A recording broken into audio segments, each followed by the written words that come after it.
Following a major fire, as we mentioned, at a paper mill at the Old Blue Heron Paper Mill in Oregon City. You can see in this video there is some extensive damage. We want to check back in with our Fox 12's Deborah Gill. She is live there at the scene. Deb, what can you tell us? We've moved now, Bonnie. We're up on High Street on that bluff that overlooks downtown Oregon City and also overlooks the fire to give you a better look. You can see all of the fire crews here and now just dumping gallons and gallons of water on the burning building and also on the side buildings to keep those from catching fire. Clackamas County deputies are also here. They have some streets blocked off here in downtown Oregon City. We'll get to Tony with that in a minute. The fire, as you said, is on Blue Heron property, which is an abandoned paper mill. It's now owned by the Confederated Tribes of Grand Ronde as part of their reclaiming of ancestral homelands.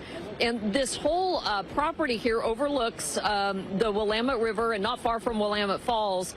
Clackamas fire crews were called here at about 3:45 this morning, and then they had to call in at least a second alarm. I'm also hearing they may have called a third alarm to bring in more help. You can see the fire is just massive, and they're needing every water truck they can get to just pour water onto this thing. We are not hearing of any injuries.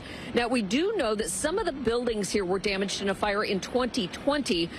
Not sure if this is in the same exact building that was damaged back then, but you can just see how massive this fire is. There's not a whole lot they can do. It continues to burn, and we do keep seeing and hearing partial collapses of the building that is on fire. And then just beyond where you're seeing the flames, there's more fire trucks, water trucks that are pouring water on the surrounding buildings as well, trying to keep those from igniting. We are working to get more details on this, and of course we'll bring you updates all morning long as we do.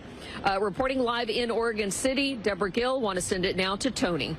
Thanks, Deb. Of course, this is the second fire this morning in Oregon City. The other was at an apartment complex near Highway 213 and Myers Road. No closures associated with that fire, but with the one that Deb was just showing us there at that abandoned paper mill, 99E is closed from Tumwater Drive all the way down to South End Road, shut down completely there in both directions. Of course, we'll have more on both of those stories as the morning continues. Andy has